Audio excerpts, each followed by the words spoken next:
What's up, everybody? So recently, while we are waiting for Battlefield 2042 and Halo Infinite to come out, there has been a void of me wanting to play anything new since we're so close to playing these beasts of games. But today I wanted to present to you guys and gals a new game that was well worth your time, and that is Hunt for Showdown. And I wanted to say, for the most part, this is not a game for everyone. This is mainly a PvP online multiplayer game that is similar to games such as Escape from Tarkov. And the main objective of this game is that you get to play as these bounty hunters in the old western times, and you're in charge of fighting these demons and creators and banishing them. But while doing this, you do have to worry about other players online, seeing that you're allowed to kill each other, while worrying about the many creatures and obstacles along the way to vanquish these bosses. And what do I do like about this game is it's very casual friendly to get into, seeing that there is a tutorial that is offered to the player that explains the many ways to go about getting towards things and how to approach these bosses. And for the many gameplay aspects, the game has a lot to offer, and there are quite a bit of things that there is for you to enjoy. For instance, upon completing the tutorial, you can earn these currencies in game called Hunter Dollars. The Hunter Dollars are the most important thing that's in this game. These dollars are pretty much used to buy various types of equipment such as weapons, in which there are many in the game that it has to offer to you guys, and as well as many different types of ways to play with said weapons. Also too, each weapon can be upgradable, such as the ammo types and even the gun variants, so you are encouraged to try as many of these weapons as you can to see what suits your style of gameplay. And for me personally, I usually just go in guns blazing whenever I see another player, so I like to dual pistols. And each pistol in the game is allowed to be dual too, so that's a personal plus to me. Also too, the Hunter Dollars are used to buy hunters as you play the game. And for the most part, these hunters can be killed if you do happen to die in the in-game by zombies or whatever.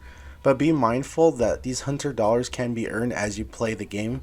It determines how many experience points you get by completing the objectives the map tells you to do. Or for instance, killing other players rewards you for Hunter Dollars, so don't be afraid to pretty much go out there and do what you gotta do. Plus there are things called Legendary Hunters too, which can be bought permanently. But again, those guys can be killed too, so be mindful since they do cost quite a bit of Hunter Dollars. But again, everything can be earned completely for free.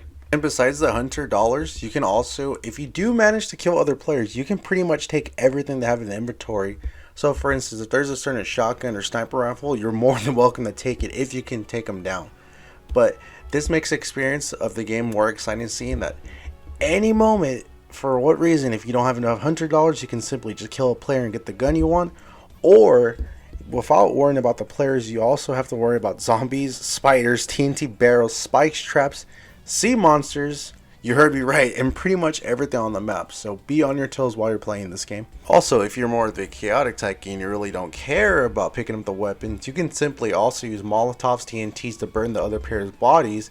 So for instance, if you're playing online with other players, you can be revived. But if you burn their bodies, not only do you burn all the equipment with them, you can prevent the other person from playing online, but they can do the same to you too. So that's also a bonus too that I really enjoy about this game. Also, you can have a good game without a good boss, and there are plenty of bosses to worry about, and it's also the main gimmick.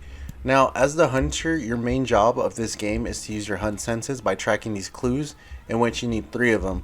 And they're randomly spread in this huge ass map, and these maps are pretty wild. And for the most part, they're pretty damn beautiful depending what kind of system you're running. I mean, I'm playing my game on my PC, so for the most part, everything is absolutely gorgeous. And half the time when I'm playing this game, I'm just kind of enjoying the environment and seeing the wildlife interact with the stuff. But once you get these set clues, there is a showdown between you and these bosses. And right now, there are a total of 4 currently in the game. And holy crap, these guys are not to be messed with, seeing as that they're much of a threat as the players you do encounter online. You have the assassin, which is the first boss, which this dude can teleport and throw these cockroaches at you, which blind your view and allows him to attack you. So he is a bit annoying, seeing that you can only attack him if he's visible to you. The next boss is the butcher, and as his name suggests, he can only attack as the butcher, and he's this fat dude that strikes you with knives. He throws fire at you, which you can get burned, and you can lose a piece of your health permanently, which every hunter in the game is different with the different types of healths you can get. So be mindful once you do fight him. And the third boss is a spider. This spider can poison you, and be very careful, seeing that the spider can bite you in 2 hits and you can die. But luckily, if you have some Hunter Dollars left around, and if you're smart enough, you can buy some equipment.